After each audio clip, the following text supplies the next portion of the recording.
Well, 16 years as sheriff. I've been with the sheriff's office for 36 and a half, over 36 and a half years now. And it's time to go, but it's also, you know, I still love my job. And it's hard to leave something that you love to do. I had my exit interview this morning, and they give you a sheet to fill out and a questionnaire, and asked, "What do you like about your job?" I said, "Everything." "And what did you dislike?" "Not much." I sent an email to employees yesterday and said there were not many days I didn't like to come to work or want to come to work. And it was because of them. It's because of them we have so much community support here. And it's been a wild ride. It's had its ups and downs. A lot of the people that work for me weren't alive when I came on, but we've formed relationships, and they're good people, and I wish them a lot of luck in the future. So what was like your favorite stories, I guess, from over the past 16 years? There's got to be some things that really stand out.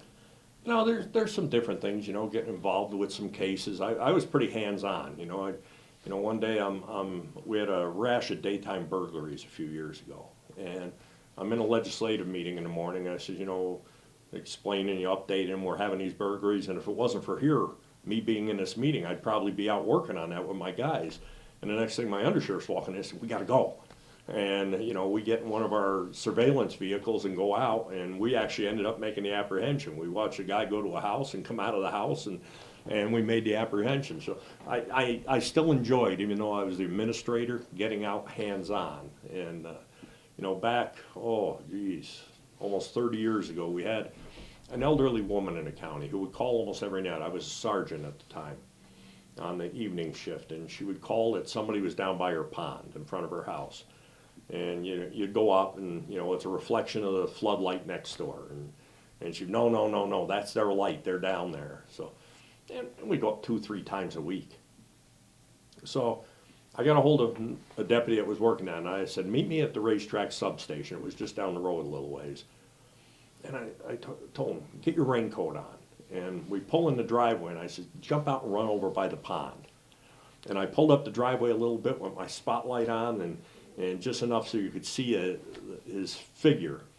And, "Get over here." And I put him in the car. I drove up to the house. I said, "I got him." She said, "I knew you would." I says, "I'm not even taking him to a judge. He's going right to jail. This has been such a pain for us." And she said, "Good." And she never called again. So sometimes you got to think out of the box a little bit. Yeah.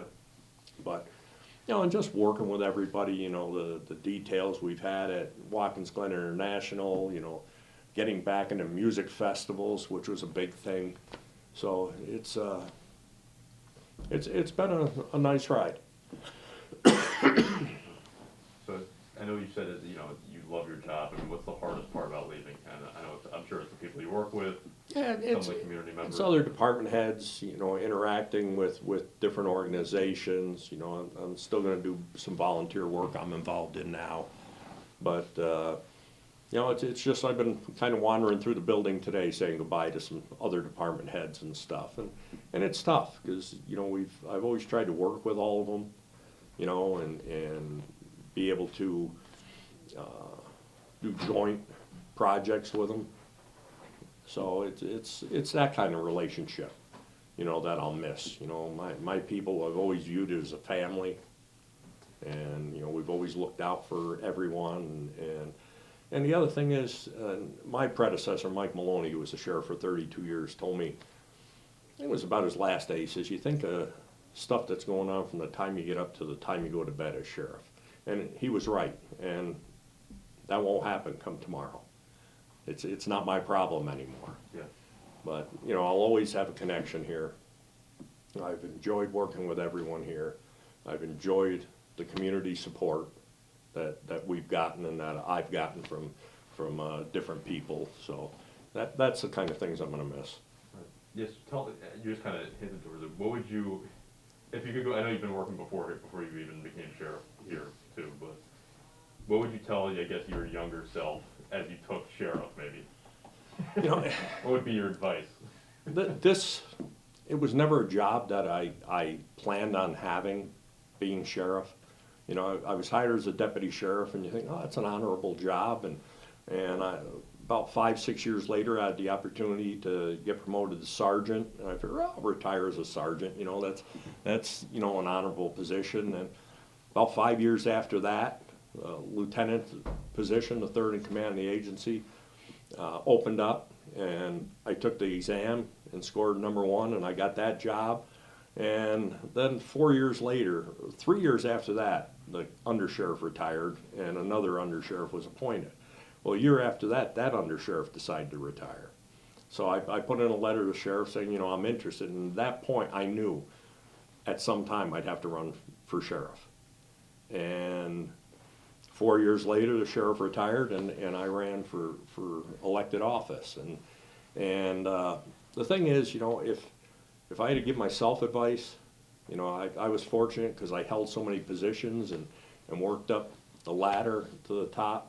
Would just be to listen to everybody. You know, I was talking with the sheriff-elect this morning and yesterday, and I says, you know, if you have an idea, talk to your command staff and get their input and make it a team effort, because if you make a decision on what you know, you might not have enough experience in certain things that they might, or it might be something we've tried in the past and didn't work, or they might have a different point of view.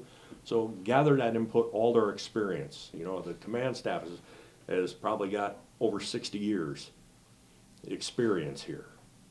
Use those people. And, you know, they have a lot of good experience and advice for you. And, you know, I never saw myself as a politician. It was always as a public servant. And I also said to the sheriff-elect, Kevin Rumsey, I says, if you're gonna do something, do the right thing. You know, don't let somebody push you into doing something or pressure you into something that you're not comfortable doing.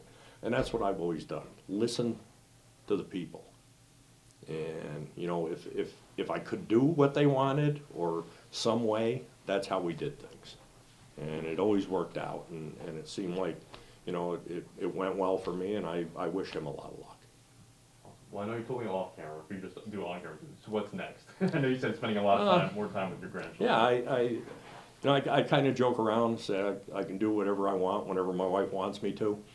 But no, she's been retired for about 1.5 years now, and you know, we have grandchildren. We have 2 more on the way down in New Jersey, so I'm sure there's going to be a lot more trips down that way, and just enjoying life. You know, I see too many people work until they retire, and they're ill or sick. I have my health, I have everything, so it's a good time to go and just enjoy life. You know, get out and do things and enjoy family. Well, is there anything else that, I know there's a lot to be said, I'm sure there's a lot to say, but is there anything else you think that's important to add, or you want to add, or No, I people, whatever?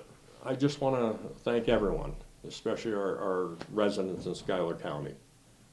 They've made my job easier with their support, and you know, it's just a job I still love to do, but it's just time to move on. So thank you to everyone.